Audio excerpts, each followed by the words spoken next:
ومن اراد الآخرۃ وسعى لها سعيها وهو مؤمن فاولئک کان سعیهم مشکورا۔ اس آیت میں اللہ نے کامیاب ہونے کی 4 شرطیں بیان کی ہیں۔ ہم میں سے ہر شخص چاہتا ہے نا کامیاب ہونا، تو اللہ نے کتنی شرطیں بیان کی ہیں؟ 4۔ سب سے پہلی شرط ومن اراد الآخرہ، آپ کی نیت کیا ہونی چاہیے؟ آخرت۔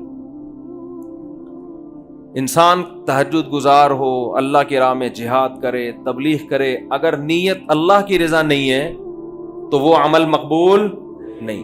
کتنا ہی بظاہر حدیث میں آتا ہے وہ شہید جہنم میں ڈال دیا جائے گا جو لوگوں کو دکھانے کے لیے اللہ کی راہ میں لڑاؤ۔ دوسری شرط اللہ نے کیا بیان کی ہے؟ وسعا، صرف نیت کافی نہیں ہے بلکہ کیا کرے؟ کوشش۔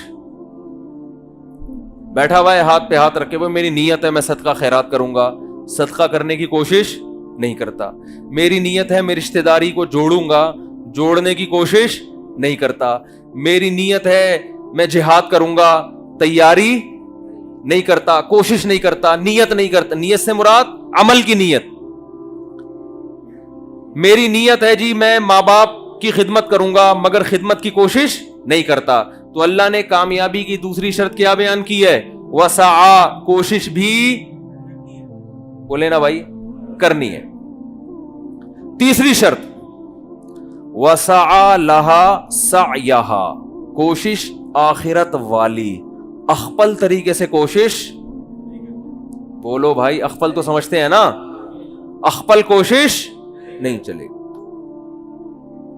اب دیکھو فجر کی 2 رکعتیں ہیں نا، اگر میں کہوں کہ یار ایک اور ملا لو ساتھ میں، 3 پڑھ لو، بھائی میں کوئی غلط تو نہیں کر رہا نا کہ نبی امام نے 3 پڑھائی، پبلک پکڑ لے گی امام کو، بھائی امام صاحب آپ سے بھولے سے ایسے ہوا ہے۔ امام صاحب کہتے ہیں استغفر اللہ، بھولے سے نہیں، میں نے جان کر پڑھی ہیں 3 رکعتیں۔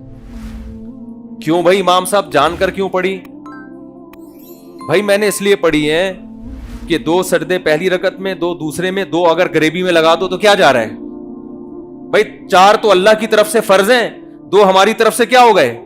گریبی ہو گئے۔ اور اگر تم لوگ کو تکلیف ہوئی ہے، ٹائم زیادہ لگ گیا ہے، تو کل نہیں کروں گا میں، چلو کل سے دوبارہ 2 رکعتیں پڑھاؤں گا۔ آپ چھوڑ دو گے امام کو؟ بولے گا بھائی دوبارہ پڑھا نماز، بلکہ آپ تو کہو گے پتہ نہیں عقیدے اس کے صحیح ہے بھی یا نہیں ہے، دوسرا امام لاؤ بھائی۔ اب وہ دلیل میں یہ دینا شروع کر دے کہ منع دکھاؤ، کہاں تیسری رکعت سے نبی صلی اللہ علیہ وسلم نے منع کیا ہے؟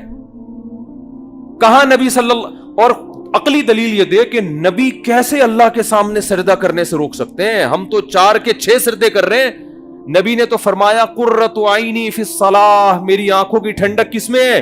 نماز میں، اور سجدہ تو رکن اعظم ہے۔ تو بھائی نبی نے منع کہاں کیا ہے؟ منع کی حدیث دکھاؤ۔ جتنے مرضی دلائل کے زمین آسمان کے قلابے ملا دے، میرا خیال ہے کوئی گوار سے گوار دیہاتی 5ویں کلاس کا بچہ بھی اس کے دلائل سے متاثر نہیں ہوگا۔ بھائی نبی نے جب 2 پڑھے تو نبی سے آگے نکلنے کی کوشش کر رہا ہے، 2 رکعتیں پڑھی ہیں۔ عبادت توقیفی ہوتی ہے، اس میں اخپل طریقہ نہیں چلتا۔ یہاں تو میرے بھائی ہماری سمجھ میں یہ بات آتی ہے، بہت معذرت کے ساتھ، جب ہماری خاندانی رسومات اور ہماری بدعتیں ہمارے سامنے آ کے کھڑی ہوتی ہیں اور شریعت دوسری طرف، تو پھر ہمیں یہ حدیثیں اور یہ باتیں سمجھ میں نہیں آتی۔ وہاں ہم کہتے ہیں حرج کیا ہے۔ ایک صاحب نے مجھ سے پوچھا یہ وضو کی ہم اتنی دعائیں پڑھتے ہیں اور طواف میں عجیب عجیب دعائیں مشہور ہیں، طواف کی دعائیں جو ہے اگر ہم پڑھیں تو حرج کیا ہے؟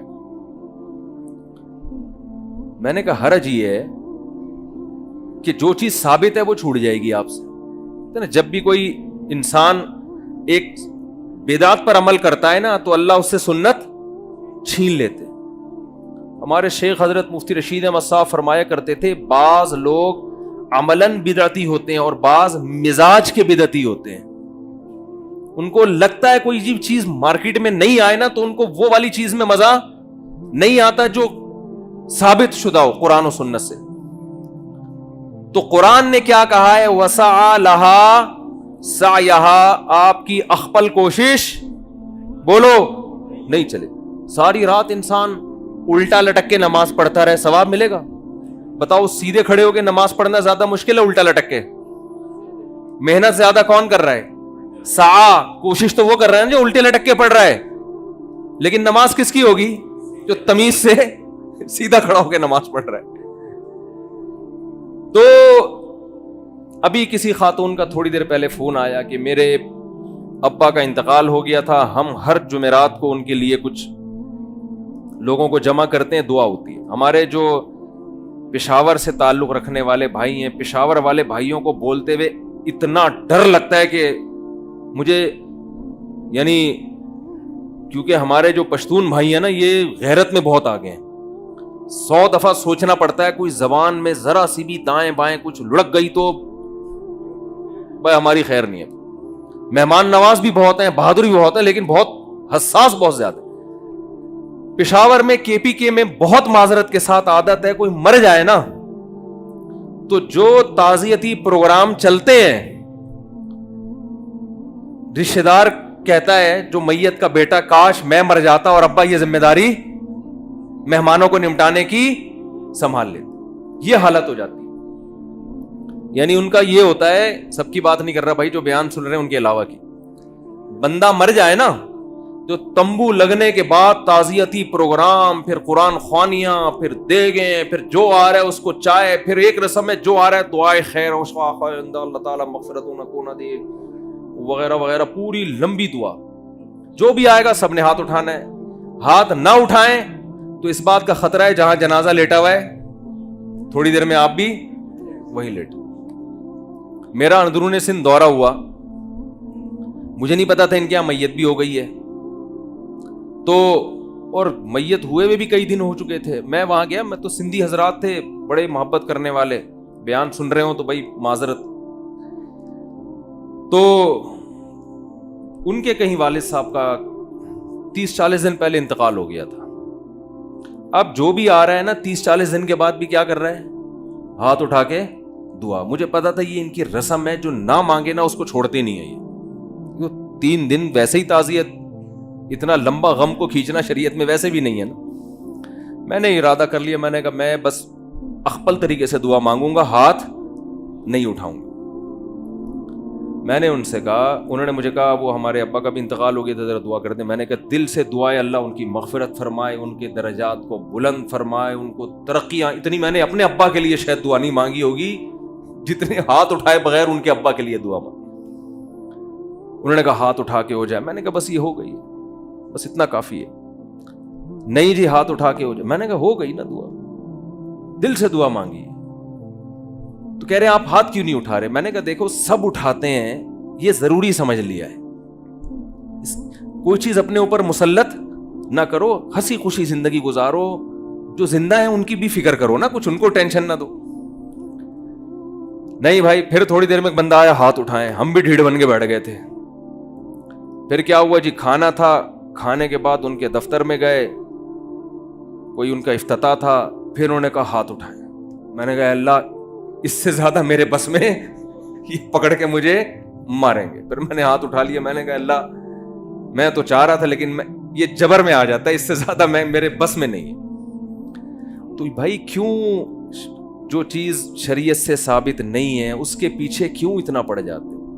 عربوں میں میتیں ہوتی ہیں, کتنے آرام سے انسان ہنستا کھیلتا دنیا سے جاتا ہے, اور کوئی قرآن خوانیاں نہیں ہوتی اس کے لیے, کوئی بڑے بڑے پروگرام نہیں ہوتے. ما تعالی الایمان ما قدر اللہ. عربوں کی زبان پہ 2 جملے ہوتے ہیں, ما قدر اللہ جو اللہ نے مقدر کیا, ما تعالی الایمان خوشی کی بات ہے, ایمان پر گیا. دعا کرتے رہتے ہیں بیٹھ کے اس کے لیے. ہمارے ہاں کیا پروگرام, تمبو لگتے ہیں, وہ آ رہا ہے, پھر جا رہا ہے کوئی, پھر وہ جو بیچارے جو پیچھے لواحقین ہیں, مجھے خود KPK سے فون آتے ہیں, کہتے ہیں ہمارے ہاں مفتی صاحب میت ہو جائے اتنا. تو ایمان کے بغیر کوئی نیکی مقبول نہیں ہے.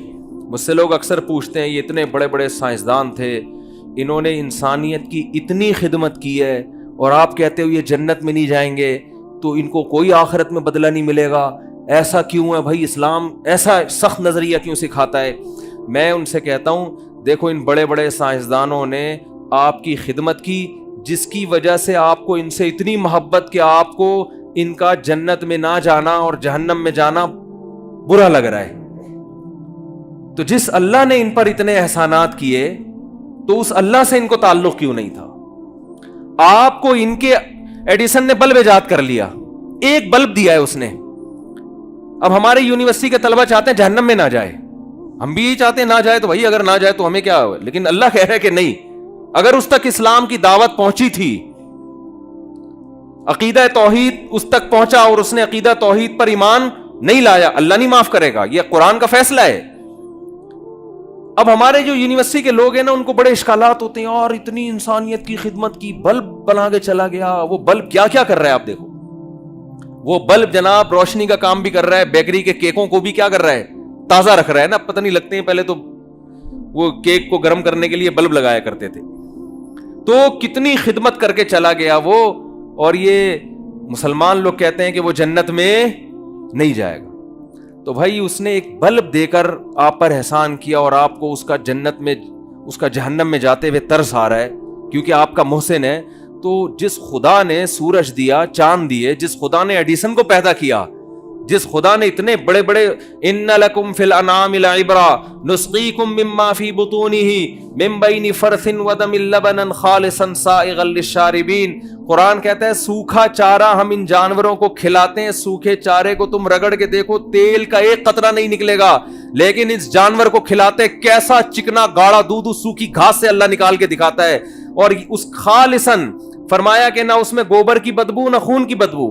ایک ہی فیکٹری میں اس چارے سے گوبر بھی بن رہا ہے، خون بھی بن رہا ہے، دودھ بھی بن رہا ہے، لیکن اس فیکٹری میں جہاں دودھ تیار ہو رہا ہے نہ گوبر کی بدبو آتی ہے نہ خون کی رنگت. خالصاً یہ اس کا کلر دیکھو اور مزہ دیکھو، سائغا للشاربین، پینے والوں کے حلق میں پھسلتا چلا جاتا ہے. بتاؤ دودھ کی ایجاد عجیب، زیادہ عجیب ہے یا بلب کی ایجاد؟ دودھ کی ایجاد بلب سے کئی گنا زیادہ عجیب. اور یہ دودھ اگر ہمیں پینے کو نہ ملے، ان بلبوں کو ہم خود ٹینشن میں آ کے اپنے ہاتھوں سے توڑ کے ختم کر دیں گے. کس قدر بڑی نعمت جس خدا نے، اور یہ ایک نہیں ہے. وَإِن تَعُدُّوا نِعْمَةَ اللَّهِ لَا تُحْصُوهَا. قرآن کہتا ہے اگر ایڈیسن کی نعمتوں کو گنو گے 4-6 سے زیادہ اس کی چیزیں نہیں ملیں گی، اور وہ بھی اللہ کی دین ہوں گی. اللہ نے اس کی کھوپڑی میں ڈالا ہوگا کہ تو یہ بنا دے، خود سے نہیں جاتا کچھ کسی کا دماغ. اور جب اللہ کی نعمتوں کو تم گننا شروع کرو گے، لا تحصوها، تم قیامت آ جائے گی ان نعمتوں کو شمار نہیں کر سکتے. تو اس خدا سے جب تک آپ کو محبت نہیں ہوگی، اس خدا کے احکام کا التزام نہیں کرو گے، تو جنت میرے بھائی اللہ نے بنائی ہے.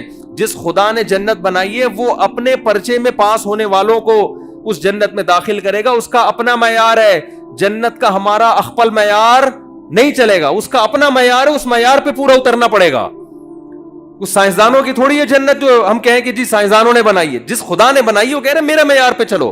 ایک چھوٹی سی بات کر کے اپنے بیان کو ختم کرتا ہوں. دیکھو آپ گھر سے باہر بہت اچھے ہیں دوستوں میں، باپ آپ کو اچھا جب کہے گا جب آپ باپ کے ساتھ اچھے ہو، دوست آپ کو اچھا جب کہے گا جب آپ دوست کے ساتھ اچھے ہو. اچھائی اور برائی کا جو معیار ہے وہ ہر ایک کا دوسروں سے مختلف ہے.